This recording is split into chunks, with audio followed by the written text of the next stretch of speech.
kita menabung atau kita mendepositokan uang kita 1 miliar rupiah misalnya ya, 1 miliar rupiah. Maka dalam perbankan konvensional diperhitungkanlah dalam bentuk bunga. Misalnya keuntungannya kalau kita deposito di perbankan syariah, di perbankan konvensional, maka kita akan mendapatkan 1% per bulan, misalnya gitu, atau 12% per tahun. Kalau 12% per tahun atau 1% per bulan, berarti kita tinggal memperhitungkan kalau uang kita 1 miliar, berarti 1% dari 1 miliar itu berapa? Nah, tinggal kita perhitungkan seperti itu. Berarti 1% daripada 1 miliar itu 10 juta. Jadi Bapak ulangi, 1% dari 1 miliar berarti 10 juta. Berarti kalau kita mendepositokan uang kita di bank konvensional dalam jangka 1 tahun, kita mendapatkan bunga 1% dalam 1 bulan, maka kita dapat 10 juta 1 bulan. Dan 10 juta 1 bulan itu tidak boleh kurang dan tidak boleh lebih daripada itu. Berarti kalau perbankan mempunyai keuntungan yang lebih, ya tetap 10 juta dikasih ke kita. Kalau perbankan rugi, maka tetap 10 juta dibayar ke kita. Walaupun perbankan pendapatannya di bawah 10 juta dengan uang 1 miliar. Berarti di situ perbankannya yang nombok. Nah, itu sistem gaya perbankan konvensional. Kalau perbankan syariah bagaimana? Nah, jadi kalau perbankan syariah bagaimana? Kita misalnya mendepositokan uang kita 1 miliar rupiah di perbankan syariah. Deposito yang biasanya ditawarkan dalam perbankan syariah itu namanya deposito mudharabah. Artinya mudharabah itu kita pemilik modal, perbankan syariah yang menjalankan modal itu. Jadi Bapak ulangi, kita pemilik modal, perbankan syariah yang menjalankan modal itu. Jadi dari uang kita 1 miliar ini, berapa yang kita dapat? Maka di perbankan konvensional syariah itu menggunakan yang namanya pembagian margin keuntungan. Kalau itu bentuk deposito mudharabah. Bagaimana margin keuntungannya? Misalnya disepakati dengan perbankan dalam akad atau dalam perjanjiannya, bank mendapatkan 60% daripada uang kita itu, kita mendapatkan 40%. Nah, atau gini saja sudah, 50% saja supaya mudah menghitungnya.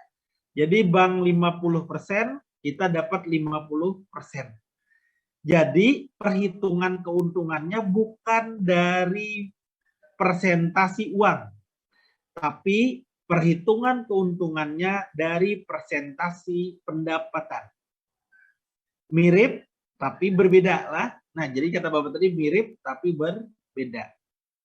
Misalnya uang kita 1 miliar. Berapa kita dapat? Sudah disepakati 50% dari pendapatan perbankan yang dikelola dari dana kita 1 miliar. Bagaimana kita tahu tentang itu? Maka perbankan akan merilis keuntungannya. Pendapatannya sekian, keuntungannya sekian dalam bulan itu. Maka perbankan syariah itu juga diaudit dengan akuntan publik. Jadi ada tata cara auditornya, mengauditnya. Sehingga perbankan juga tidak boleh, tidak dapat berbohong. Karena dia diaudit secara sistem. Nah, kalau seandainya dari 1 miliar rupiah, keuntungan perbankan itu dapat 30 juta untuk bulan itu.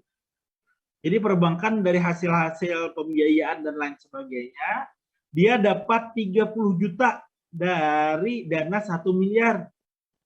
Maka berbagi dua tadi, 50%, 50%. Kita dapat 15 juta, perbankannya dapat 15 juta. Kemudian bulan berikutnya, pandemi COVID-19. Pandemi COVID-19. Akhirnya banyak pelaku usaha yang gulung tikar, yang macet pembiayaannya, dan lain-lain. Akhirnya pendapatan pada perbankan syariah itu dari uang 1 miliar hanya didapat 15 juta. Maka pendapatan di bulan berikutnya kita dapat 7.500.000, perbankan dapat 7.500.000. Jadi kalau perbankan mendapatkan keuntungan besar, maka deposito di bank syariah mendapatkan lebih besar. Apabila keadaan atau pendapatan perbankan itu lebih rendah gitu ya, maka rendah juga yang didapat. Jadi di dalam perbankan syariah pendapatannya adalah pendapatan real atau pendapatan yang seharusnya. Beda tadi dengan perbankan konvensional. Kalau perbankan konvensional diambil dari bunga berapa jumlah uang. Dengan cara seperti itu, akhirnya perbankan syariah itu lebih kuat daripada perbankan konvensional secara kelembagaan. Kenapa Bapak sebutkan lebih kuat?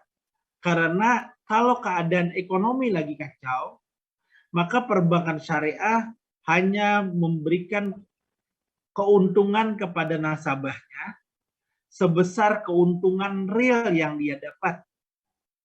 Kalau perbankan konvensional, karena sudah janji sekian persen, tetap sekian persen itu yang dia dapatkan.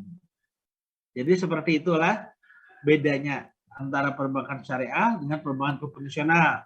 Kalau kita mendepositokan uangnya. Nah, nanti kalau pembiayaannya beda lagi. Nanti kita bahas lebih lanjut. Bapak ingin menggambarkan bedanya perbankan konvensional dengan perbankan syariah. Jadi perbankan syariah itu dari pendapatan real perbankan. Saya dapat keuntungan, Pak. Ya, dapat keuntungan. Perbankan syariah dapat keuntungan, perbankan konvensional juga dapat keuntungan. Malahan kalau ekonominya baik, kalau kita deposito di bank syariah, lebih menguntungkan daripada di bank konvensional. Jadi Bapak ulangi, kalau ekonomi baik, maka kita mendapatkan keuntungan lebih besar daripada perbankan konvensional. Nah, kemudian yang kedua, prinsip tadi profit and loss sharing. Untung sama untung, rugi sama rugi. Nah, seperti Bapak jelaskan tadi. Kalau di perbankan syariah, untung, rugi, rugi. Jadi kalau pendapatannya sedikit, ya sedikit dapatnya. Kalau pendapatannya banyak, maka banyak dapatnya. Karena perjanjiannya itu adalah perjanjian dari pendapatan real. Dan itu berimbas pada akuntansinya. Kalau akuntansi di perbankan syariah, itu akuntansi di belakang. Di belakang diperhitungkan berapa pendapatan realnya, baru dibagi ke nasabah-nasabahnya. Kemudian prinsip selanjutnya adalah prinsip usaha yang perdagangan halal dan thayyib. Berarti kalau kita mau pinjam atau mau pembiayaan di bank syariah tidak melayani hal-hal atau usaha-usaha yang tidak diperbolehkan oleh agama Islam. Misalnya mau membuat diskotik, mau jual minuman keras, mau ternak babi, maka perbankan syariah tidak mau mengeluarkan uang untuk itu. Karena hal itu haram menurut agama Islam. Nah, jadi kalau kita nabung di bank syariah, sama saja kita juga membiayai bank syariah untuk membiayai perdagangan-perdagangan yang halal. Nah, jadi gitulah. Jadi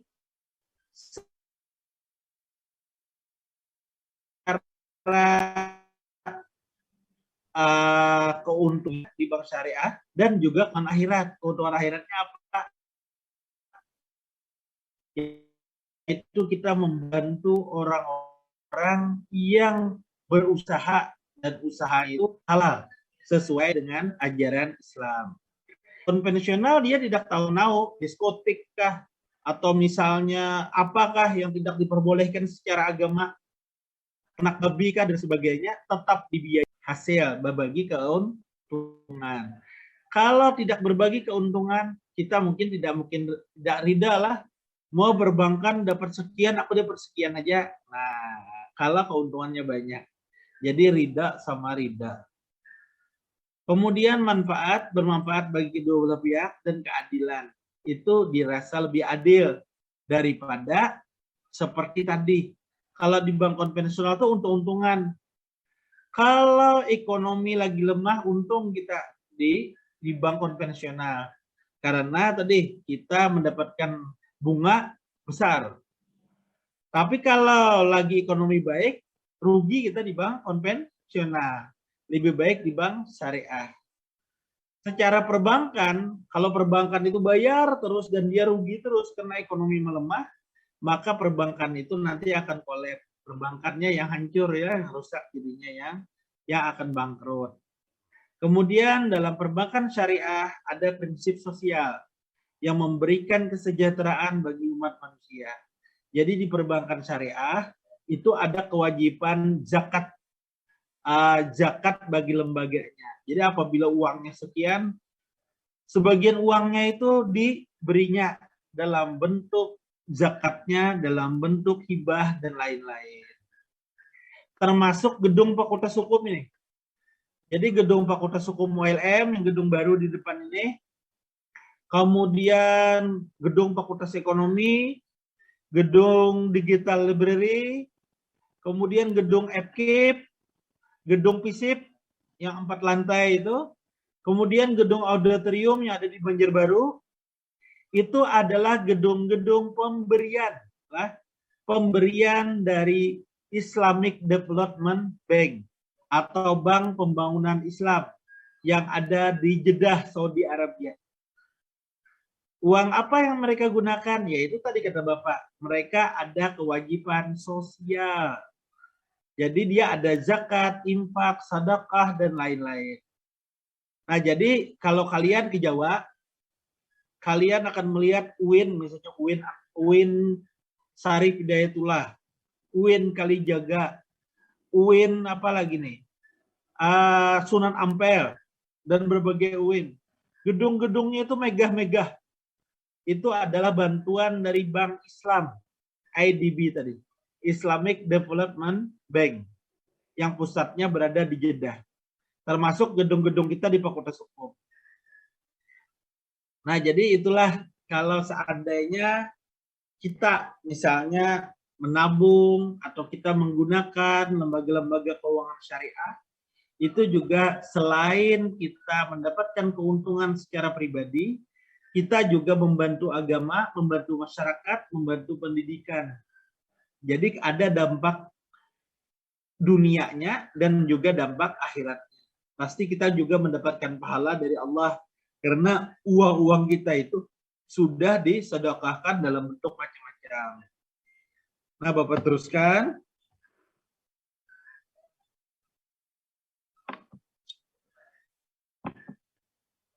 Nah, ini jenis-jenis kontrak akadnya. Jadi ada bersifat profit, ada bersifat non-profit. Ini nanti aja sudah Bapak jelaskan nanti kalau pertemuan yang akan datang saja. Kita langsung ke riba saja dulu nih. Nah, tentang riba dan bunga bank. Kemarin ada pertanyaan tentang inilah, riba dan bunga bank. Langsung Bapak jelaskan. Jadi riba secara bahasa itu artinya adalah ziyadah, tambahan. Riba yang bermakna tumbuh dan berkembang. Riba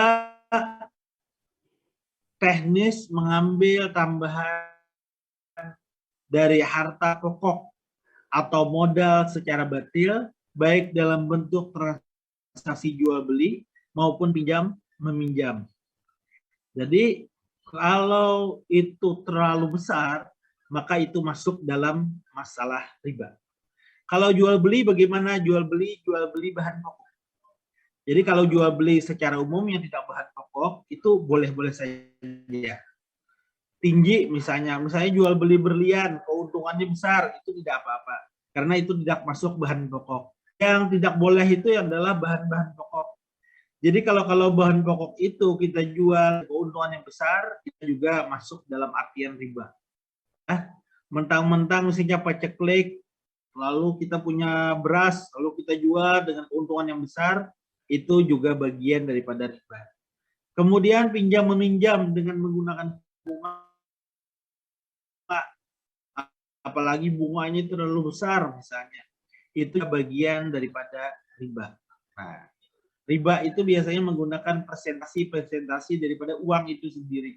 Walaupun kata Bapak tadi ada perbedaan pandangan lagi kalau itu merupakan bank punya pokok. Karena ada tujuan lain, yaitu tujuannya mensejahterakan masyarakat dan pembangunan negara.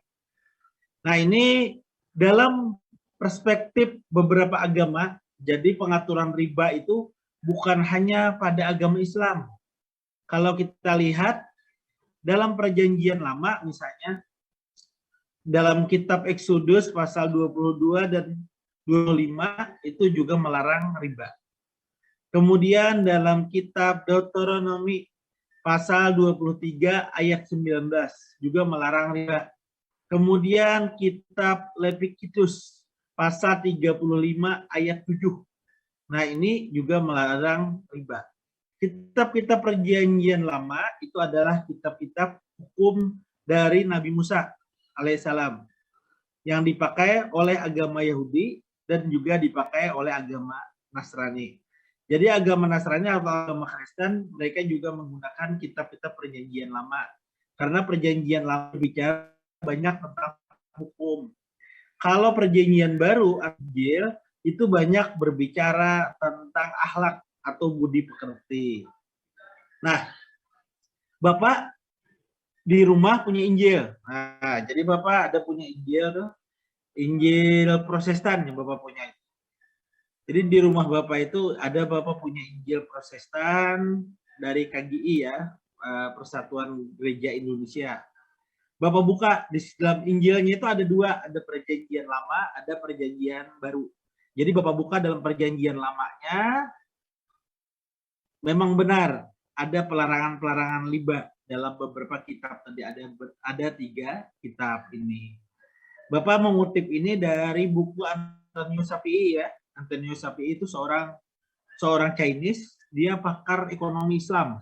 Nah, dia mengutip perjanjian lama, perjanjian baru, dan lain sebagainya. Kemudian Bapak buka Injil perjanjian lamanya, di dalam Injil Protestan ada perjanjian lama, ada perjanjian baru, itu Bapak buka perjanjian lamanya, pas cocok sekali apa yang ditulis oleh Antonius Shafii. Nah, bahwa dalam kitab-kitab tadi itu melarang riba. Kemudian pelarangan riba juga ada dalam perjanjian baru atau Injil Nabi Isa atau Yesus ya. Jadi itu berada pada Lukas nomor 6 ayat 34 sampai 5. Jadi itu dapat kita baca di Lukas dalam perjanjian baru. Kemudian di kalangan Yunani dan Romawi ini juga melarang riba.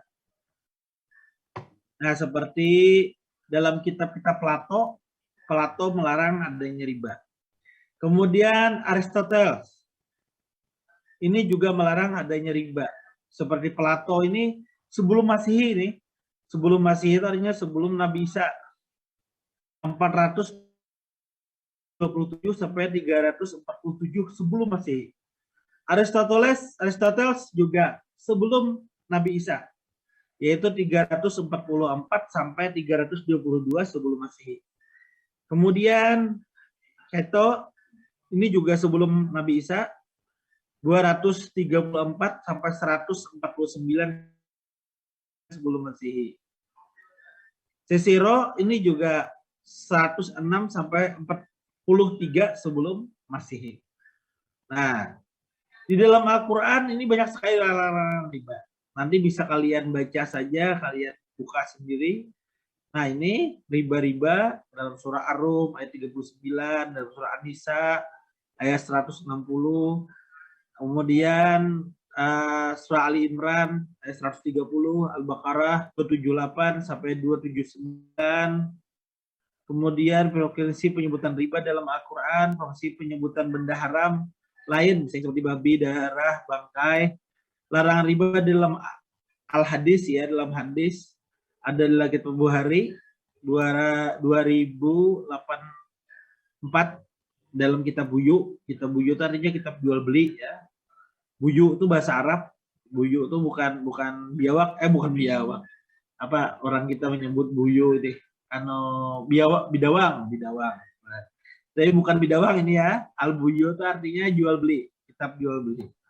Kemudian Al-Bukhari 2145 dalam kitab Wakalah. Wakalah itu bahasa kitanya surat kuasa. Nah, kuasa. Jadi pemberian kuasa, surat kuasa itu tentang wakalah. Kemudian Al-Bukhari juga dalam kitab Buyu, dalam nomor hadis 2034, ya. Imam Muslim ini dalam kitab Imam Muslim dalam kitab Al-Masakah. Kemudian Bukhari juga dalam kitab At-Ta'bir, ya. At-Ta'bir. Kemudian Muslim juga dalam kitab Musakah yang lain, terus dan lain-lain. Nah, kemudian ini ulama ada 3 pandangan riba ini. Ada yang memandang bahwa bunga itu sama dengan riba. Karena bunga itu sama dengan riba, berarti sedikit atau banyak bunga itu tetap haram. Ini pandangan ulama-ulama, sebagian ulama yang cukup keras. Jadi berpandangan kalau itu diambil dari persentase uang itu haram katanya. Jadi ini sebagian umat Islam berpandangan demikian. Kemudian ada juga yang berpandangan mutasyabihat. Mutasyabihatnya artinya mutasyabihat itu tercampur atau abu-abu gitu, ya.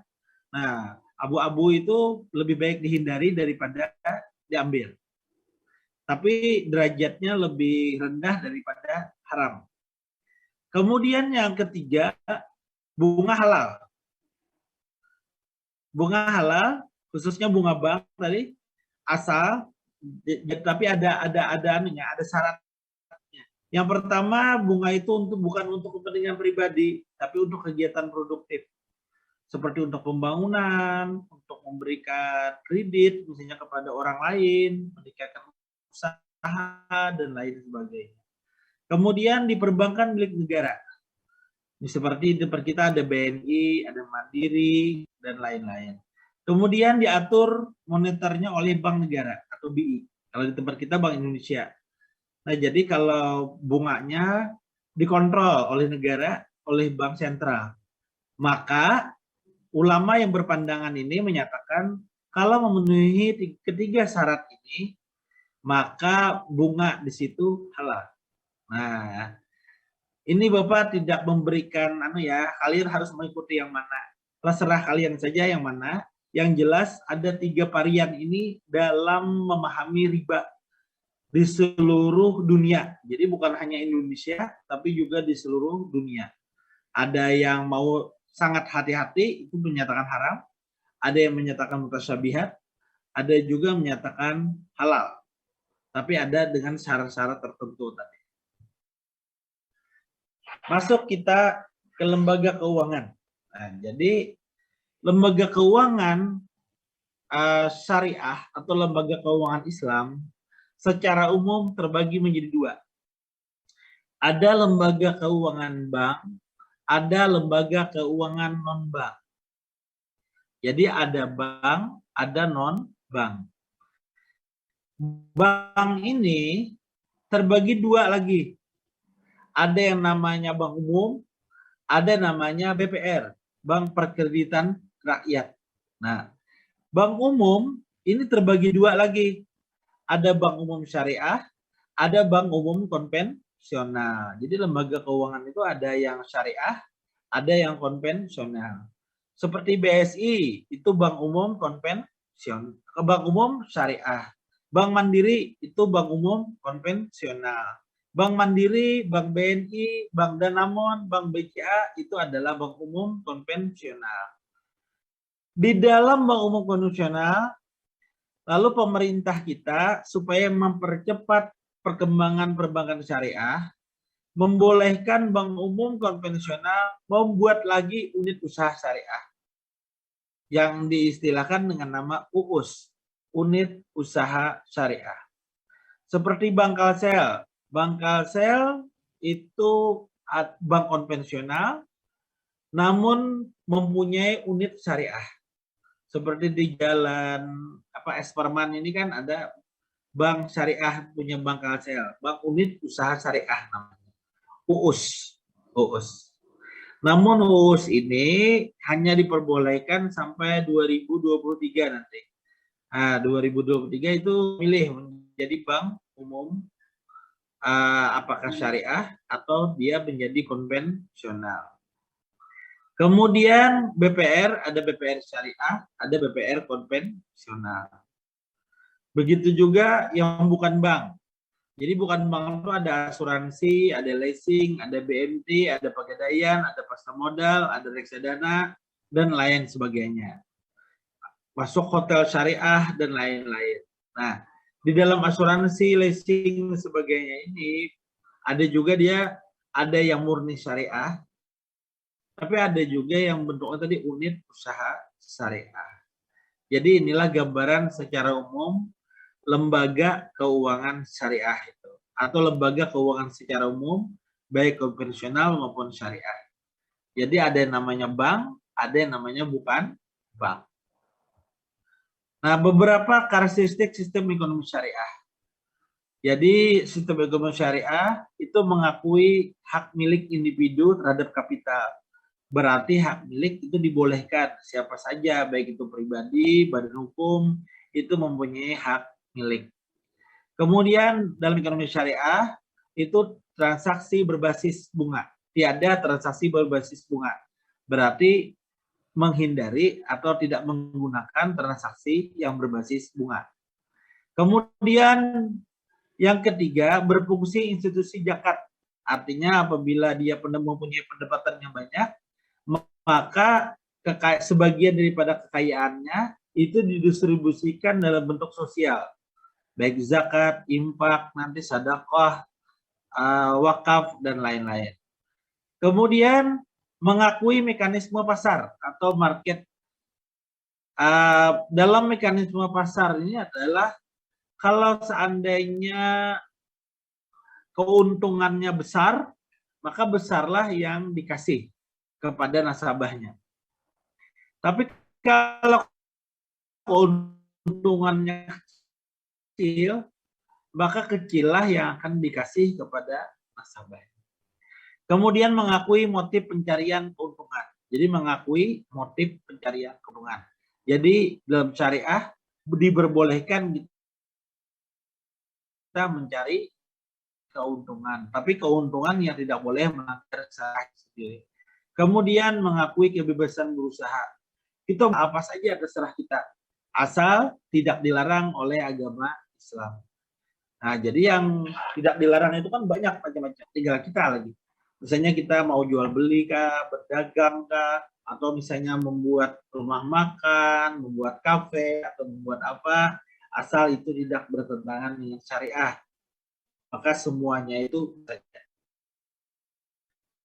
Nah ini, jadi lembaga keuangan syariah atau lembaga perekonomian umat ini adalah lembaga, institusi, peranata, organisasi yang mengorganisir sekelompok orang yang memiliki tujuan, target, sasaran, dan visi yang sama untuk menggarap sebuah usaha. Kemudian lembaga ini perekonomian menjelma lebih lanjut dari ekonomi. Kemudian umat artinya makhluk hidup yang diciptakan Tuhan, terutama manusia dan binatang. Umat sering diterjemahkan dengan komunitas muslim. Tapi pertanyaannya apakah non-muslim boleh di lembaga keuangan syariah? Jawabannya boleh lah. Tapi sistem lembaga itu adalah sistem Islam. Tapi tidak menutup kemungkinan juga nasabahnya dari non-Islam. Apakah boleh non-Islam? Boleh saja. Tapi asal sistem keuangannya menggunakan sistem Islam. Inilah yang terjadi di beberapa negara yang non-Islam. Seperti misalnya pimpinan perbankan syariah yang ada di Inggris. Waktu itu beliaunya itu agamanya Katolik, tapi dia memimpin bank Islam. Begitu juga yang di Denmark.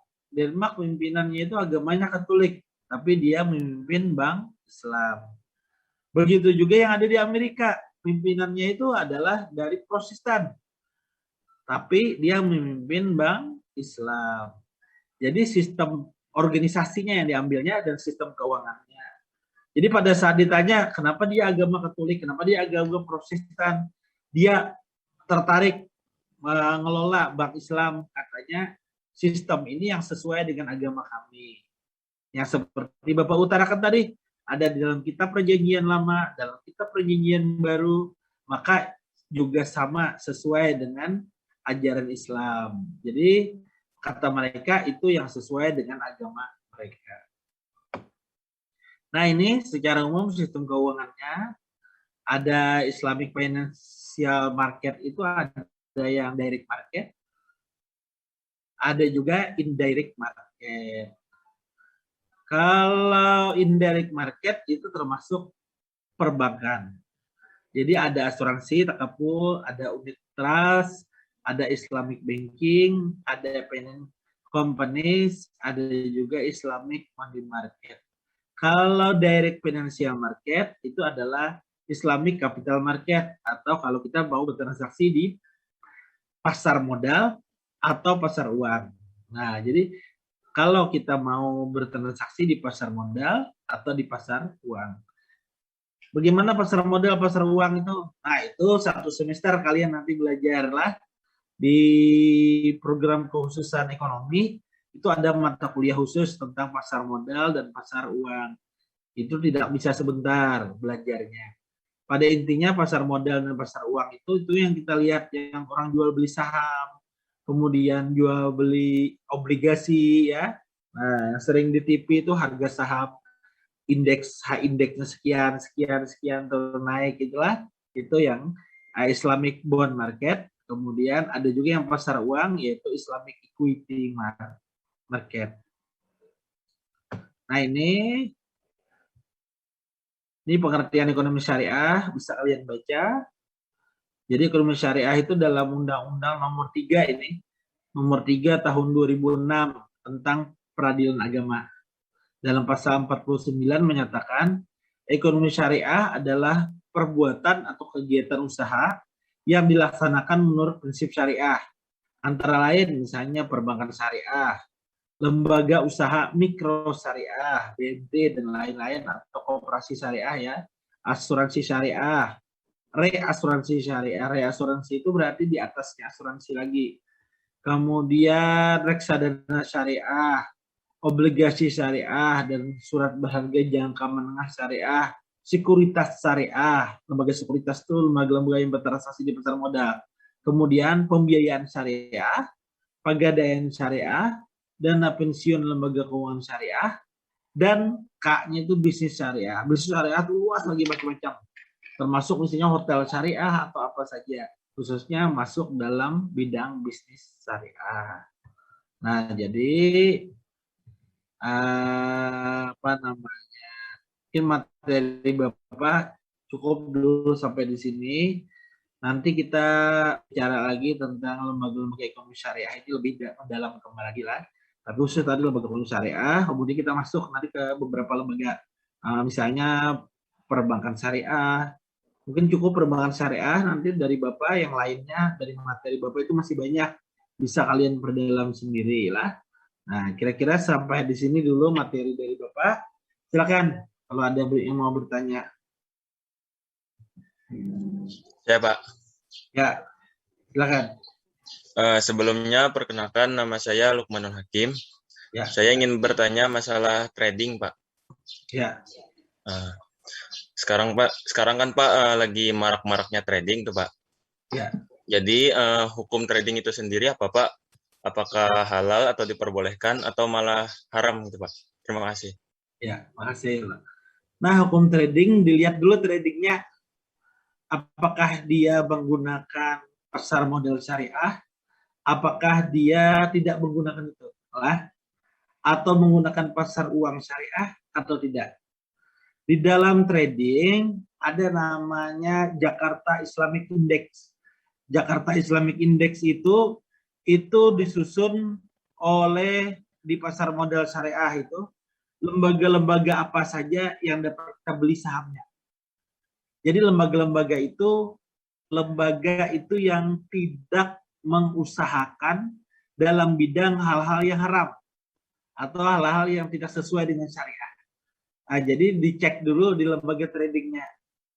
Jadi kalau Bapak dapat menyatakan bahwa lembaga trading kalau dia berdasarkan syariah, maka dia halal. Tapi kalau bukan syariah, nah itu dihindari saja. Atau khusus ke trading syariahnya. Itu aja lah. Nanti dilihat nanti lembaga tradingnya. Kemudian kalau kamu mau memperdalam tentang lembaga trading syariah, itu bisa dibaca di fatwa-fatwa Majelis Ulama. Jadi Majelis Ulama Indonesia ada mempunyai lembaga yang namanya DSN. DSN itu Dewan Syariah Nasional. Jadi DSN ini mempunyai lagi fatwa-fatwa. Nah, salah satu fatwanya itu tentang trading itu ada. Tentang macam-macam. Tentang trading, tentang ekonomi syariah, tentang ekonomi secara umum. Nah, di situ kita dapat melihat yang mana yang diperbolehkan dan mana yang tidak diperbolehkan. Itulah teman lah. Pak, terima kasih, Pak. Ada lagi?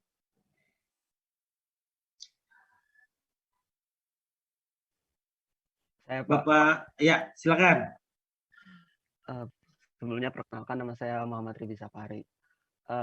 Jadi begini Pak, tadi kan Bapak menjelaskan kalau riba itu maknanya pengambilan tambahan dari harta pokok atau modal secara batil, baik dalam transaksi jual beli maupun pinjam meminjam. Nah, biasanya kan Pak, ketika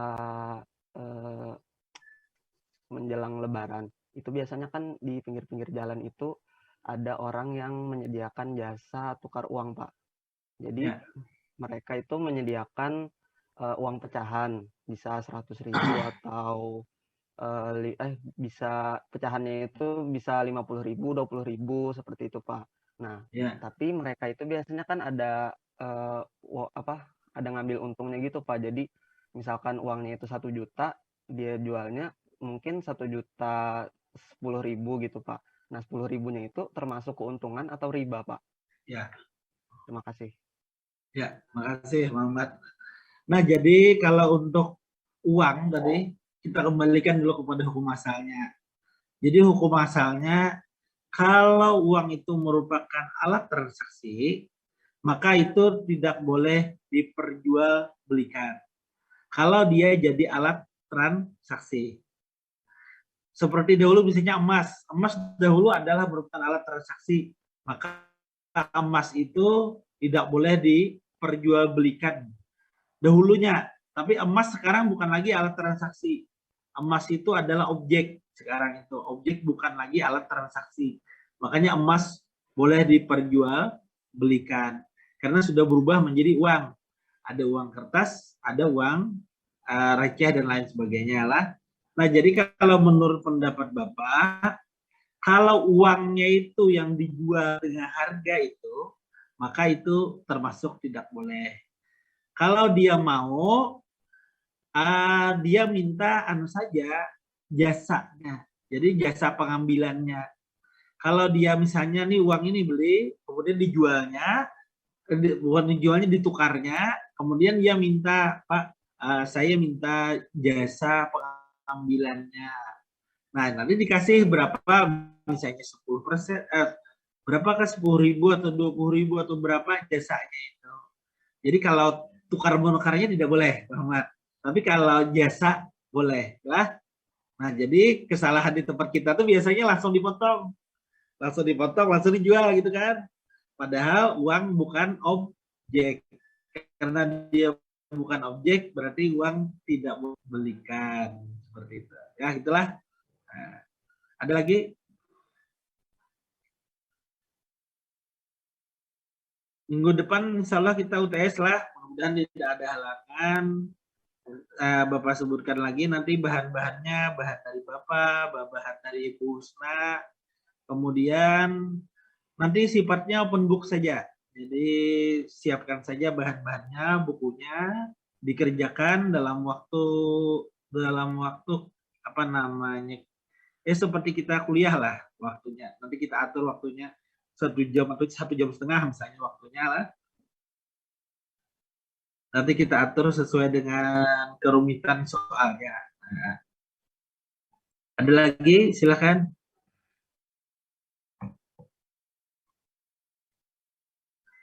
Kalau tidak ada, Bapak cukupkan dulu lah kuliah kita sampai di sini.